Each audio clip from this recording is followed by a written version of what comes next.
Hello and welcome to another rambling review. I know on the last one, because I checked it back, I called it a rewind review. That is going to be the problem when you've got two so similarly named things on your YouTube channel. That is my fault. I'm apparently that unoriginal. For those who don't know, the last two were recorded back in January. I thought I actually might have recorded 3, but I've checked back and I'd never watched the second part of the first episode, nor did I record anything. I was that burnt out because it was 5 months ago. I couldn't quite remember how far I'd gone. So I've rewatched the first two together, but I'll obviously just be reviewing the second of those today. Quick addition, as of, well, the point in which you're listening to this, Infinity Train is on HBO Max, both book 1 and 2, and obviously, as I've tagged, I think, to the original 2 episodes, it's worth maybe watching on there if you have access to it, especially in the States. Sounds like there's at least some stuff connected to that, in terms of renewal going in relation to that. There's a bit of debate about it, actually, because some people feel like that if book 3 was happening, it would already be in production. I don't know how these things work in terms of animation.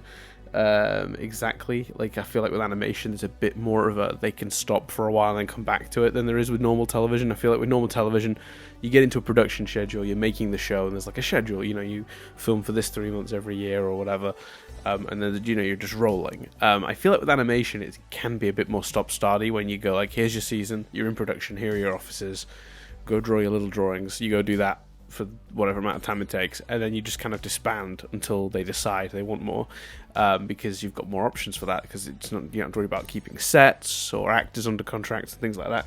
It's a little bit easier to control all that stuff when it's just voice cast, or you need to come in for a couple hours a week or whatever. So yeah, as a result of the way animation works, I have no idea if they're actually in production on book 3, but a lot of people have, because I mentioned this on our Discord, mentioned that book 3 might actually be in production. I'm not so sure based on Owen's tweet, but yeah, whether it's for season book 3 or potential beyond that, he's made it very clear that watching on HBO Max does good stuff in terms of that show, in this show. So yeah, if you're interested in supporting it, then absolutely head over to HBO Max and watch on loop Infinity Train book 1 and 2, which are both now available. Speaking of book 2, I not just watched it twice. I watched it once yesterday with the first one, and then I watched it on its own today. I've watched the second episode, which is called The Family Tree Car. It's a good one. It's interesting because it really does feel like these two are written to be one sort of story. But that's, again, as I said at the time, I think in the original back in January, that's kind of how this was designed, so that's not a problem. The basic premise, for those of you who don't recall, is that Alan Dracula, the deer, and I've looked it up by the way, a stag is sort of a name for a kind of deer, so it could be both, I guess. It doesn't really matter. For those of you who've been yelling at me in the comments for the last 2 videos, I did a bit of Googling and it turns out that it's a kind of deer, so doesn't matter, is what I've learned. Alan Dracula went missing at the end of the last one, fell into the depths of the woods under the woods almost, because it seems they're on top of some sort of giant tree thing. They go in search of him down, and they find that it's a family tree with all these faces that talk, sort of carved into it almost. And there's 2 families that got united by a wedding that hate each other, and the more they argue, the more the tree grows, and the more that Tulip and Jesse argue, the more the trees grow, and the harder it is for them to actually get down to the bottom of the tree where they believe Alan Dracula has fallen.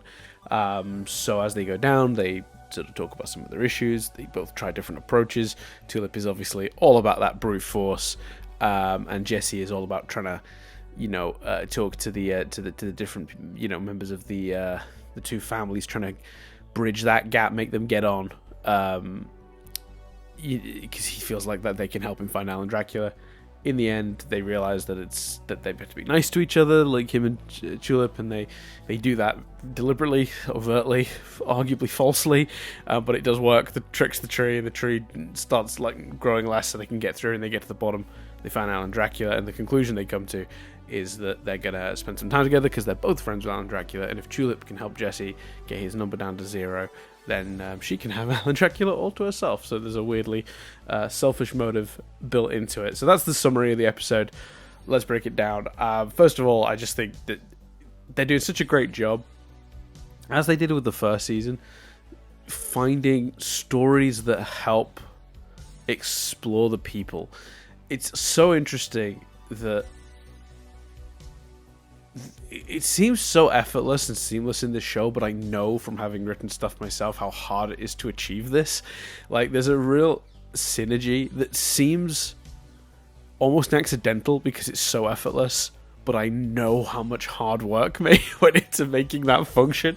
So the story of these families that don't get on and this tree that grows when you're arguing is a really great way for us to explore Jesse and Tulip and their friction and what their issues are, and a great way to sort of put those two things on display and also force the characters to acknowledge them and discuss them. It's just really great writing. So straight away I just want to point that out. It's really strong, and we'll go into what ways they to explore them in a second, but I just wanted to compliment the show for its effortless blending of plot and character development. I think it impressed me in the first season. It continues to impress me now. Looking back at my, because I listened back to what I said in the one from January just to sort of refresh myself, and I talked about the black market car. I was like, the black market car is kind of like the actual premise of the car is kind of like, it was a bit uninspired or whatever. But I think that's by design. Looking at it now, in retrospect, watching the two together, it's really not relevant. Like that, it didn't need to be anything more than a cool setting for one of the best action sequences the show has done. That chase scene from that episode, which was really creative and cool. Like, it just needed to be the setting for that. It didn't need to have some cool thing about it. So I don't feel like it was uninspired out of, poor writing or anything. I feel like it was just intentionally designed to be very sort of thin, so that we could get to it, move through it, move on, and then get to the and let the plot progress at the speed they wanted it to. So these trees, I wrote it down. The Gillicuddies and the Trundleshanks have been arguing for over 100 years.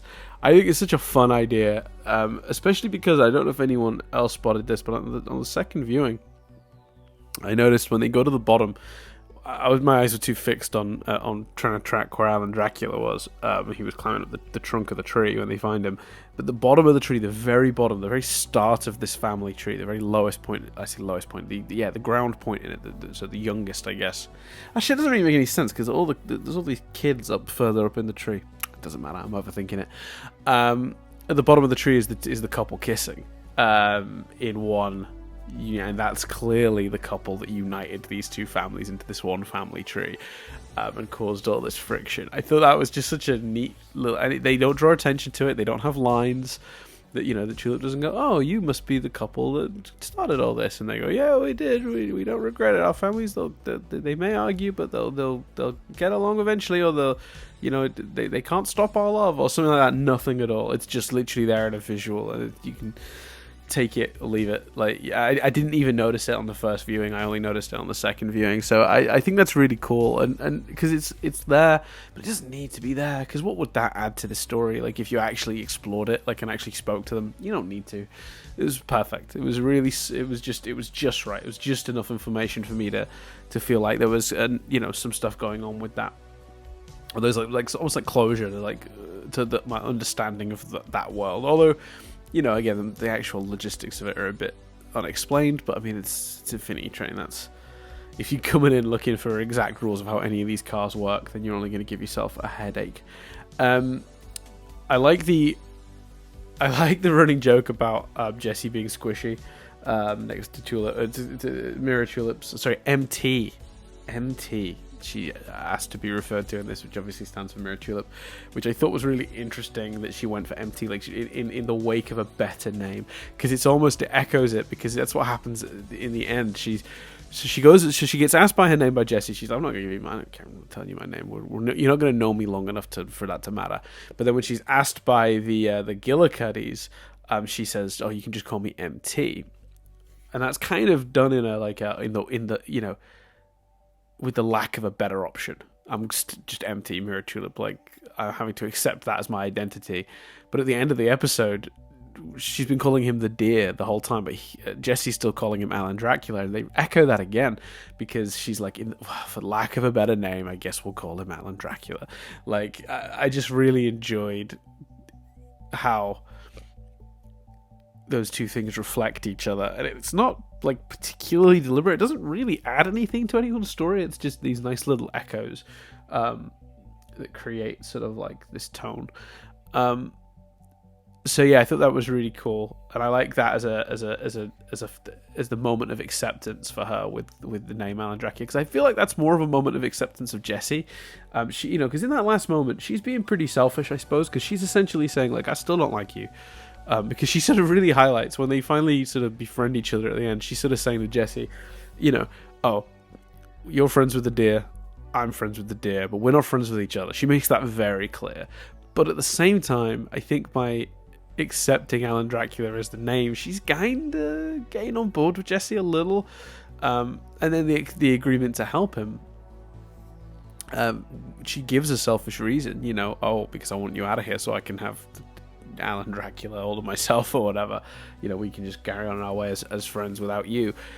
I didn't completely buy it. I definitely think that logic crossed through her mind. It's the reason she came up with the lie so easily, but I don't think that's right now. I do think she's growing to like Jessie. She's developing her own friends, and I think that's really neat, especially because this episode explores a slightly different interpretation of her backstory, because she doesn't want to obviously go into the logistics with Jessie about the fact she's literally someone's reflection that's gone rogue.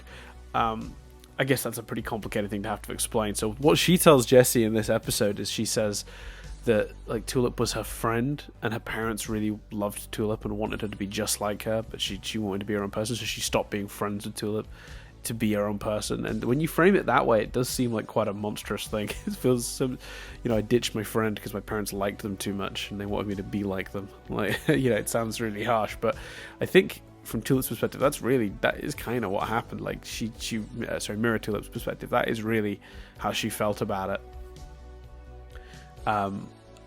Leaving Tulip was framed in her original episode in the previous series, the Chrome Car episode, as a choice for herself.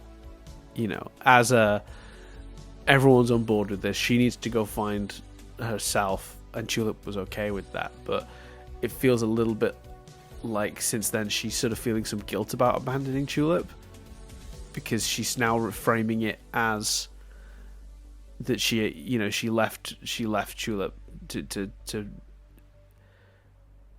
go on for selfish reasons. And that's a really interesting, again, we talked about reflections. This season is called Crack Reflection.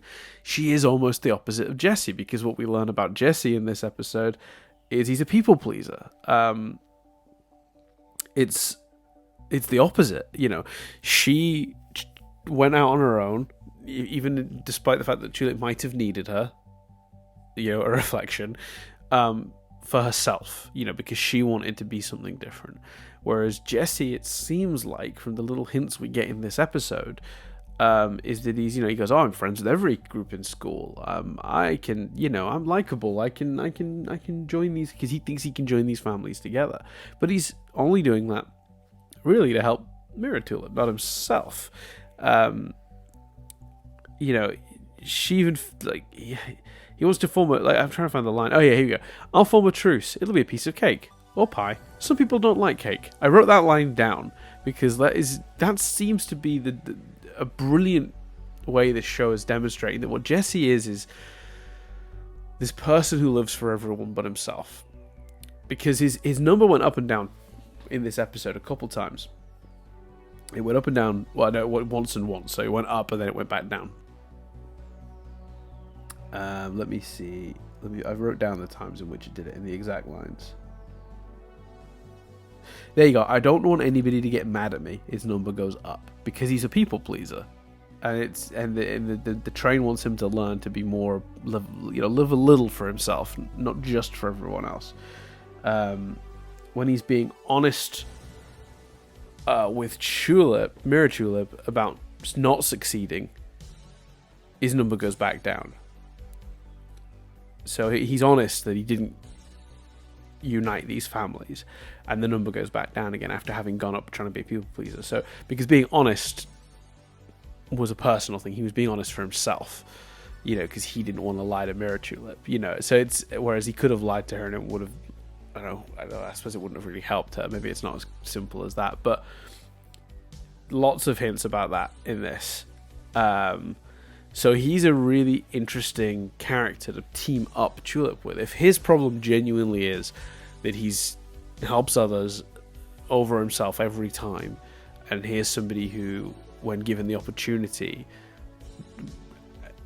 I'm not saying this is correct, but she very much sees herself, it seems, as having abandoned Tulip for herself selfishly, and maybe she feels a little guilt for that. I feel like these two could really learn a lot from each other, and I think that's, again, just that's just damn good writing, isn't it, really? And it's all hints at this point, like no one's exploring any of this stuff properly yet, but I think, again, the circumstances of this story allow them to bring that out. Like, this simple story about these two people trying to find a deer in a magic tree. Okay, not a simple story.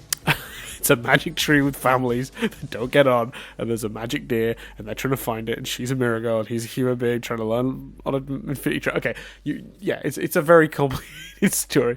In the context of this 10 minutes, though, it's a pretty simple story of just two people trying to find a friend, right? Like, that's what it boils down to. And because of all the subtle details and stuff and all the clever ideas that gone into it, it's allowed us to explore the actual development, which I think is really, like, explore not development so much, the current. It's allowed us to see where the characters are now, because what's a journey without understanding the starting point, right? Like, if you see somebody who's been on a long journey at the destination and you didn't glimpse the journey, then it doesn't seem very impressive. So what's really cool about this is I think this episode gave us a really good chance to see where the two characters are at now.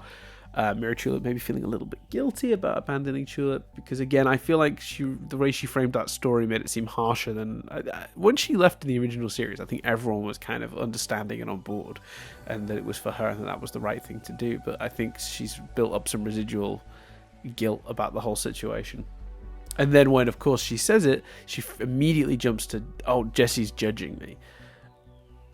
I think it's more that she's worried about that herself, for sure, rather than that she's worried about Jesse judging her. It's going to be interesting to see how they slowly, because it's a little bit frustrating because we know her story, but Jesse doesn't. So at some point we're going to have an episode where that comes out, right? Presumably if the mirror police attack again, she's gonna have to make some she's gonna have to do some explaining to Jesse, and I don't know if, like, that's we know the story, so is it going to be satisfying to hear her retell it to Jesse properly? I'm not sure, but I'm sure they'll find a clever way to do it, though. I mean, this show's done nothing but earn my trust in terms of that sort of stuff. But yes, that's why I think that, like, Jesse's forcing her to think about that stuff in a way she wasn't hoping to. It might be why she got that tiny bit of animosity towards him. Let's see, I wrote down other notes. I feel like I went through that at a mile a minute, but there was so much stuff and it all just, like, led into each other. I think it's going to be really interesting because I know there have definitely been times in my life when I've put other people above myself. So Jesse's a really interesting character for me because, like, he wants to please everyone but doesn't work on himself, and learning to do that. And yeah, I think there's going to be, I'm definitely going to see, if that's the route they're going with this, I'm definitely going to see some of myself in that story, or little trace of me, and I think that's going to make this hit harder for me than maybe with Jesse than with Tulip's story, which I understood but didn't have a personal link to. So I think that's going to be really interesting to see how that plays out. Let's have a look. Oh, I loved the "when I look at you, I see me" thing. So Jesse references like 3 or 4 times. There's this song he wants to sing. So "when I look at you, I see me," which again, that themes of reflection and how these two mirror each other, but they really are. when I look at you, I see me. It's about understanding where the other person's coming from when you're in a debate, but it's also showing how much these two are just the opposites of each other, and they'll be able to learn from each other. And then at the end of the episode, he actually sings it again. How it all ties together is really, really very, very cool and clever. I also love the joke of Jesse like just accepting his fate as a wooden boy. And then when it goes down, he doesn't even open his eyes to see. I like the recurring imagery of her flicking him and that metal clunking sound. I think that's really fun.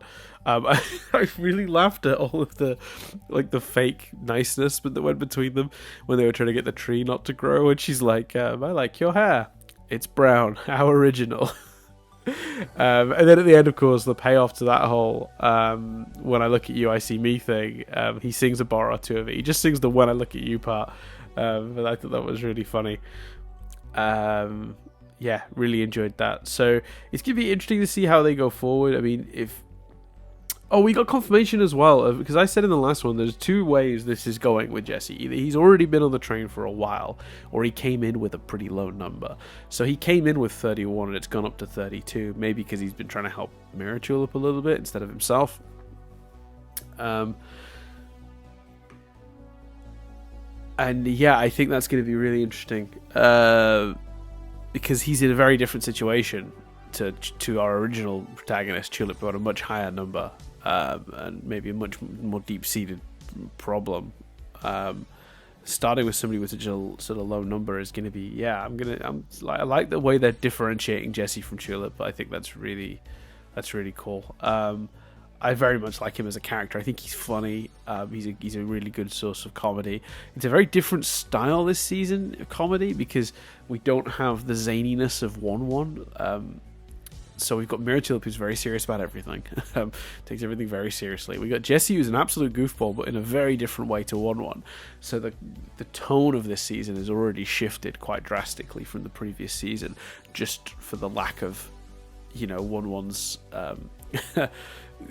particular brand of humor. But I like it though. I think that's good. I think it's how many shows have the gift of being able to adjust their tone per season based on the protagonists of that season? Not many. Still unsure what's going on with Alan Dracula, whether he's intended to be a mystery box that I'm like excited to unravel, or whether he's intended to be just a wacky character that's going to come with them. Maybe feeling like a more Atticus role, where he's just a denizen of the train. Like maybe he just lived on the train and there's nothing more to him. I suspect there might be though. I feel like I feel like the show's too deliberate to just have him as in that role. I mean, Atticus served a pretty important purpose, but it wasn't about being a mystery, I suppose. Maybe he could serve a more story purpose towards the end about setting up some stakes, because obviously Atticus was the stakes in the end of the previous season. So maybe Alan Dracula is going to play that kind of role in this series. Unsure. I'm color me intrigued, because I really can't tell what the goal is with him. Is he supposed to be the mystery, or is he supposed to be some sort of other plot related thing? Don't know. What else? There are so many things, and I feel like I've blathered through all of them. Maybe I haven't. I don't know. I'm excited to see how it goes. I think that we're kind of in the setup phase now. We've established the two protagonists, three really, if we're counting Alan Dracula. We don't know what he wants. So we're sort of set up now for our adventure, and I think that's really neat, and I'll be very interested to see. I've not decided yet if I feel like the next episodes are going to be individual 10-minute stories again, or if each set of two is going to have one story that goes over it. I almost don't know what I want, because it'd be interesting to see them do, two stories connected, because they didn't do that last year. It'd be a unique little experiment for the show. But there's a part of me as well that just thinks, it wouldn't be nice to get some traditional 10-minute episodes with just single stories as well. So I'll be interested to see how they handle it. My suspicion, if I was guessing, is that these last two linked, and the three sets of two in the middle are all going to be individual episodes. But I don't know. Nothing would really surprise me at this stage. But yeah, what a perfect setup story for these two. Like, very intrigued to see where it goes. I feel like these sort of setup-y episodes always suffer a little bit, because you always, with shows like this, you're always like, it's the big payoffs that really make you go wow. So you don't really, it's harder to appreciate these episodes for that reason, because what they're doing is laying the foundations for the things that's I assume gonna make me like really be blown away at a later date, which is kind of like it's gonna like, oh really, like, okay, like yeah, I can see somebody feeling that it's a little bit of a dull like approach, like, oh no, not approach. I feel like people could see, like, they see these episodes as being two of the weaker of the season. It maybe is a better way to rephrase that, just on the basis of like they're not doing anything quite as maybe dramatic as the stuff that's going to come later. But so it's really hard to appreciate that stuff that's going to come later doesn't work without these episodes. So yeah, I feel like I'm truly living up to Rambling Reviews as a title this week. So yeah, I'm going to leave it there, but I'm really excited to see how it goes. Really enjoying the characters to set up the world. They've done it again. I can tell. I'm already excited. I think we're going to some really cool places. So yeah, I'll leave it at that. Thanks very much for listening. Come back in another 2 days' time when I will be taking a look and rambling about the map car.